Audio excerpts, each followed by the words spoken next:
Bakunzi bahora Kanani TV, ni umunezero kandi gusubira guhura namwe ngo tuganire ijambo ry'Imana.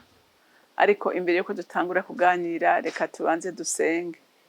Mwami wanje, Mana yanje, ndaguhimbaza kandi ndagutazira kuko uri mwiza kandi ugira neza.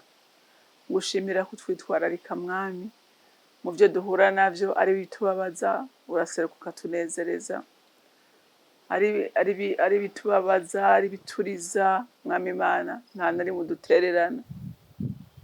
Iyo dusanze Mwami turira uraduhoza, iyo usanze dushonje uraduhaza, ibyo byose ukabikora kubera urukundo dukunda. Rero n'uyu mwanya Mwami ndakwiyambaje, ngura umuntu wese muri kano kanya afise agahinda mu mutima kakamare, uwufise umubabaro uwumumare, uwushonje Mwami urambura ikiganza cawe umuhaze. Wewe wenyene uratuzi twese kubona mu mutima wawe uri muntu wese. Rero wemere ugirire neza abantu bawe, hama icubahiro kigarukire mu izina rya Kristo Yesu senze nizeye kuvyumvise, amen. Rero ijambo Imana impaye kuganira namwe uyu munsi ni ijambo rivuga ngo ijambo rimwe gusa rya Yesu rirazura abapfuye, kandi ijambo ryiwe rihindura rimwe gusa ryo guhindurira amateka. Haleluya.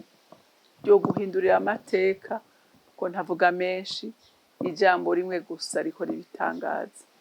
Reka dusome ijambo ry'Imana muri Luka igice c'indwi, turasoma kuva ku murongo wa 12 dushikane ku murongo wa 15. Ashitse hafi y'irembo ry'igisagara, haseruka abajanye umuvyimba kuwuhamba. Yari kinege kandi nyina yari umupfakazi. Abantu benshi bo muri ico gisagara bari kumwe nawe. Umwami Yesu amubonye amutera akagongwe, aramubarira ati ntacurire. Yesu yigira hafi y'inderuzo ayikorako, abari bayikoreye barahagarara. Aravuga ati muhungu, ndakubariye nti vyuka. Uwari yapfuye aravyuka aricara, atangura kuvuga.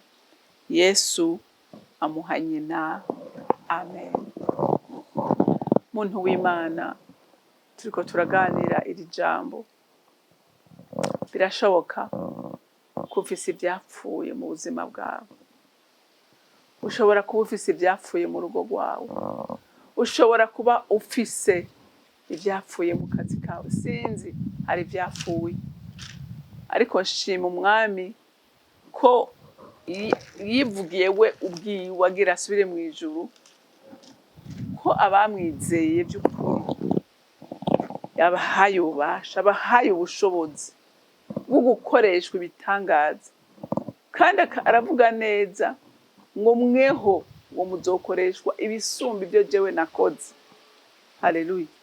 Rero muntu w'Imana nagira nkubwire ngo ijambo uhanurira ibyawe byapfuye vyoshobora kuzuka.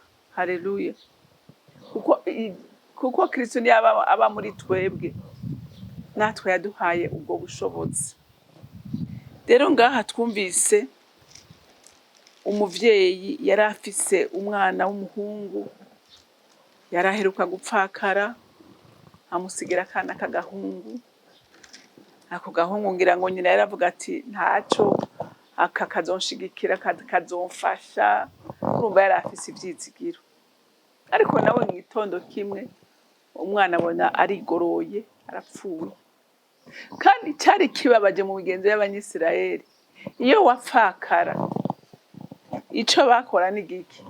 Umwe yatwara intebe, uwundi agatwara akabati, uwundi agatwara amasafuriya, uwundi agatwara igitanda, batwara ibintu vyawe vyose utaraja no guhamba. Murumva uyu muvyeyi yari afise agahinda kikuvye kabiri. Agahinda ko bahejeje kubura umwana wiwe, agahinda ko bahejeje kumusahura ibyiwe byose, atagira hata umutwe. Haleluya. Haleluya. Ariko nkunda Yesu aragahezagirwa. Yesu amenya ko uyu mugore afise ikibazo. Yesu amenya ko uyu mugore afise agahinda. Ngo Yesu agira iki? Ngo ashitse hafi y'irembo ry'igisagara, ngo haseruka abajanye umuvyimba kuwuhamba. ngo yari kinege kandi nyina yari umupfakazi. Muravyumva? Yesu ntiyagiye ngaha ku gihamana. Yesu ntiyagiye muri uyu muhana kubera akazi icyo agiye gukora. Yarazi icyo agiye gukorayo. Ko Yesu amenya mu mitima yacu. Yesu amenya agahinda ufise, amenya umubabaro ufise, amenya ibibazo afise. Nta kintu na kimwe gihishijwe mu nyonga ziwe. Yesu amenya agahinda uyu mugore afise. Haleluya, haleluya.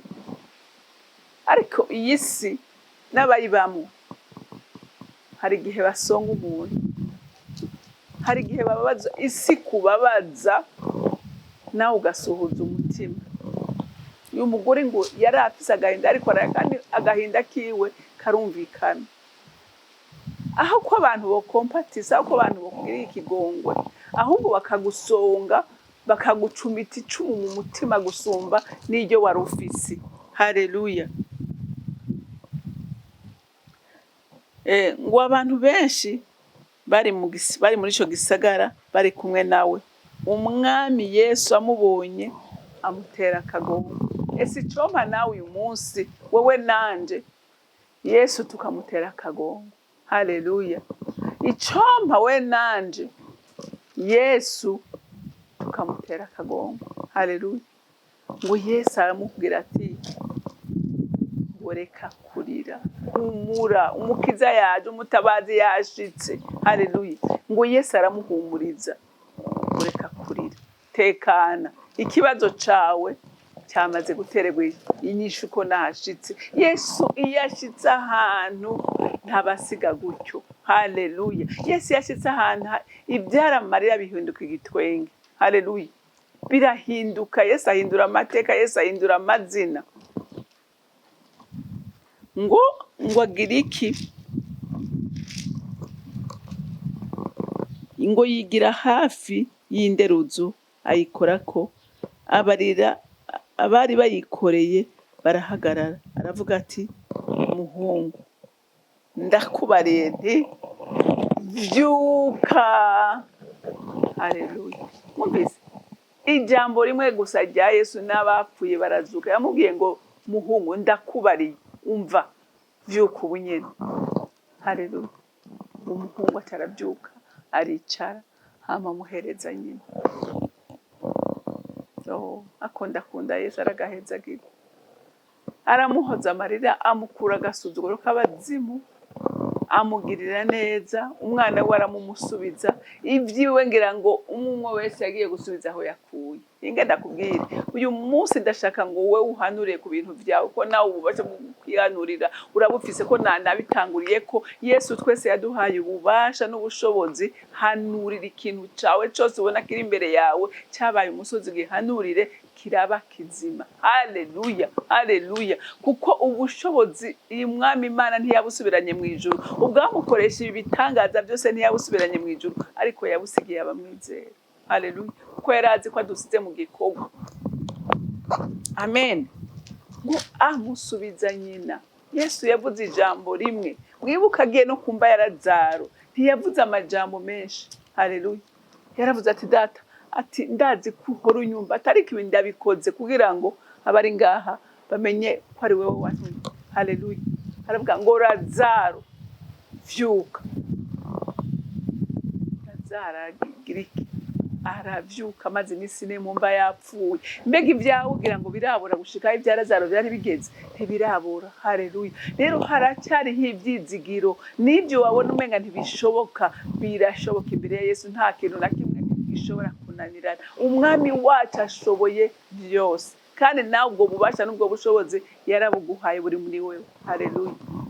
Umwana asubira kuba muzima, Lazaro asubira kuba muzima. Haleluya.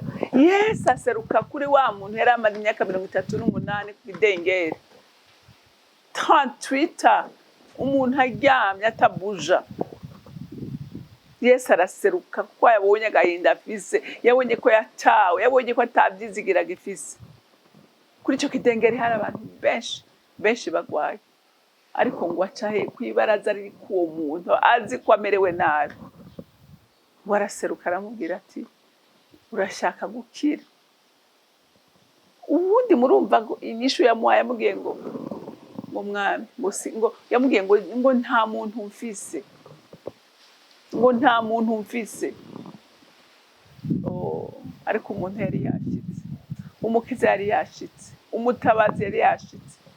Aca aramubwira atumva, haguruka ubu nyene wikorere ikirago cawe utahe. Umugabo yumva atahora abasha no gutambuka n'imetero imwe, yumva inkomezi ziramwuzuye, haguruka baduka yifata ikirago ciwe arikorera aritahira. Haleluya, haleluya. Ijambo rimwe ry'umwami rikora igitangaza, ijambo rimwe ry'umwami rihindura amateka, ijambo rimwe ry'umwami risubizamwo ubuzima batabugira. Haleluya. Umwami, haleluya, akagukorera ca kindi cyari cyarananiranye imbere yawe. Ese icompa nanje umugoroba umwami akankorera ca kindi cyananiranye imbere yanje. Haleluya, haleluya. Umva atwambika imbaraga twese duhanurira ibyacu. Haleluya, duhanurira ibyacu byapfuye bizuke, kuko Imana yacu ububasha n'ubushobozi nabivuze yarabuduhaye. Haleluya, haleluya. Uyu mumama rero twabonye asubira inyuma anezerewe, umwana we ari muzima, n'ibyiwe arabimusubiza. Haleluya. Umwami Imana akugarukire, ibyawe byari byaranyazwe ubisubizwe, iby'inzige zariye bigaruke, umubabaro wagize n'agahinda bihinduka umunezero. Haleluya, kuko umwami Imana ari mu bugingo bwawe kandi yaje no mu byawe. Imana yo mu ijuru ibampera umugisha. Mwami Yesu ndagushima kandi ndagushimira, ndakurinaza kandi ndagutazira. Uri igitangaza kandi uri umwizigirwa, uri umunyabuntu, ugirira neza abakwambaza n'abagutabaza, wowe ntutera umugongo abakugana bose. Ndasenze mwami Imana ngo iri jambo uriherekeze, rigira ubushobozi gukiza no kubohora imitima ya benshi, kugira ngo ihumurike. Ndagushimiye kandi ndakuninahaje, icubahiro cyose kibi cawe, mu izina ry'umwami wacu Yesu senze nizeye kuvyumvise. Amen, amen. Mwarahezagiwe, ugira umunsi mwiza.